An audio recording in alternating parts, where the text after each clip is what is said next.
तो जो व्यक्ति आपके साथ रहना चाहेगा वो चाहे बच्चे हों चाहे ना हो तो भी आपके साथ रहेगा, और जो व्यक्ति आपके साथ नहीं रहना चाहे वो किसी और के साथ अट्रैक्ट होना चाहता है तो चाहे बच्चे हो जाए चाहे ना रहे तो भी अट्रैक्ट हो ही जाएगा।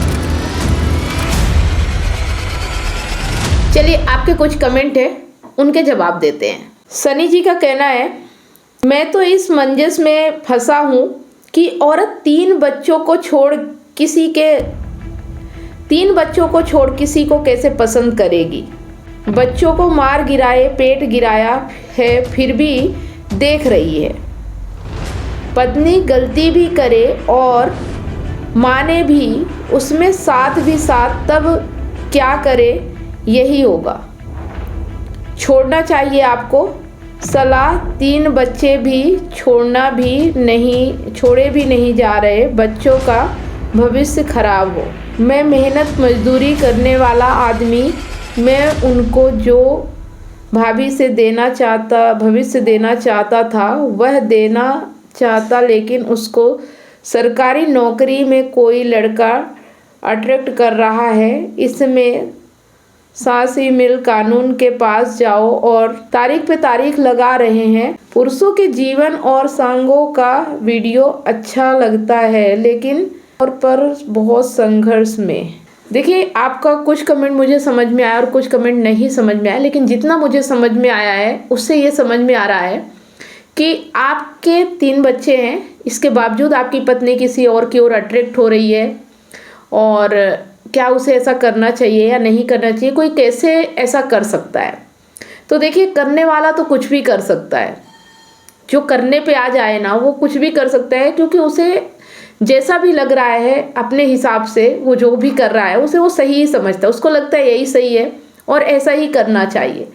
तो जैसे कि मैं हमेशा वीडियो बनाती रहती हूँ कि जो व्यक्ति आपको पसंद करेगा, जो व्यक्ति आपसे प्यार करेगा वो किसी और की ओर अट्रैक्ट नहीं होगा, लेकिन अगर वो आपको पसंद नहीं करता, वो आपके साथ नहीं रहना चाहता, तो चाहे कितने भी बच्चे हो जाएं उससे कोई फर्क नहीं पड़ता, वो दूसरे की ओर अट्रैक्ट हो ही जाता है।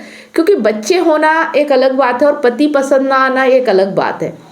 तो जो व्यक्ति आपके साथ रहना चाहेगा वो चाहे बच्चे हो चाहे ना हो तो भी आपके साथ रहेगा, और जो व्यक्ति आपके साथ नहीं रहना चाहे वो किसी और के साथ अट्रैक्ट होना चाहता है तो चाहे बच्चे हो जाए चाहे ना रहे तो भी अट्रैक्ट हो ही जाएगा।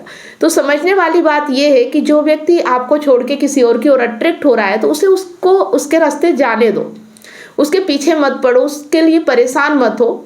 बच्चे उसके भी है, बच्चे आपके भी है, जितनी जिम्मेदारी उसकी उतनी जिम्मेदारी आपकी भी है। अगर आप पूरी जिम्मेदारी ले सकते हो तो लेना चाहिए, और अगर नहीं ले सकते हो तो उसे भी अपने जिम्मेदारी बच्चों के प्रति निभाना चाहिए। और अगर वो नहीं निभा रही है, बच्चों को छोड़ के जा रही है, तो फिर आपसे जो बन सके वो करो, लेकिन ये नहीं कह सकते कि वो कैसे कर सकती है। अगर आप ये कह के समझना चाहते हो कि कैसे कर सकती है, तो सिंपल सा जवाब है कि जो व्यक्ति गलत राह पे जाना चाहता है, जो व्यक्ति जिसको पसंद करता है या जिसके साथ जाना चाहता है, उसे कोई नहीं रोक सकता।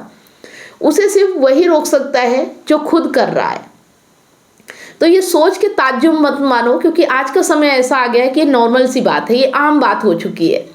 तो बस ये देखना है कि आप जिस व्यक्ति के साथ है वो व्यक्ति आपके साथ रहना चाहता है या नहीं रहना चाहता। अगर नहीं रहना चाहता तो उसे उसके रास्ते जाने दो और अपनी ज़िंदगी को बेहतर बनाओ। आपकी जो रिस्पॉन्सिबिलिटी है वो निभाओ और अपने ऊपर ध्यान दो, अपना ख्याल रखो और अपनी ज़िंदगी में आगे बढ़ो। किसी के लिए रोना नहीं, किसी के लिए गिड़गिड़ाना नहीं, किसी के लिए परेशान नहीं होना, इन सब से कुछ नहीं होता है।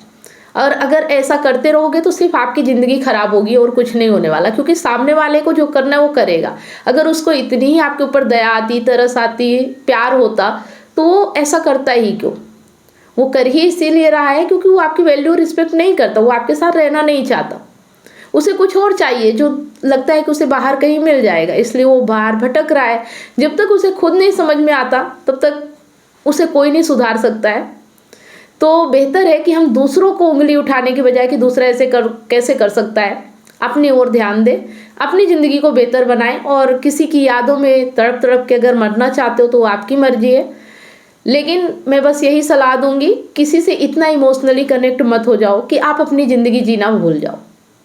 ठीक है, तो आपने जो कमेंट किया है सनी जी, मुझे लगता है कि आपको जवाब मिला होगा। हर किसी की ज़िंदगी में कोई ना कोई परेशानी, कोई ना कोई सिचुएशन होती है।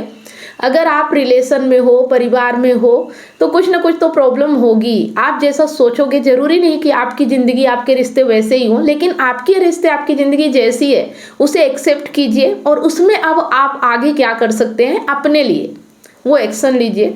दूसरों की चिंता में परेशान होकर अपनी ज़िंदगी बर्बाद मत कीजिए। बहुत से लोग हैं जो दूसरों के लिए अपनी ज़िंदगी बर्बाद कर लेते हैं, आप उनमें से मत बनिए। एक मिसाल बनिए। कोई आपको धोखा दे, कोई कुछ भी करे, फिर भी आप अपनी ज़िंदगी को बेहतर तरीके से जियोगे। जो आपका है वो आपके साथ रहेगा, जो आपका नहीं है वो आपसे दूर जा रहा है। तो जो आपका नहीं है, जो आपसे दूर जा रहा है, उसके लिए अफसोस करने की, मायूस होने की ज़रूरत नहीं है। खुश हो जाए कि अच्छा हुआ, पता चल गया कि वो व्यक्ति बेवफा था। कम से कम पीठ पीछे धोखा तो नहीं दिया, सामने आ गई जो भी बात थी। नहीं तो अगर वो छुप छुपा के करता और शायद आपके लिए वो खतरा बन जाता तो ज़्यादा दिक्कत में आ जाते आप।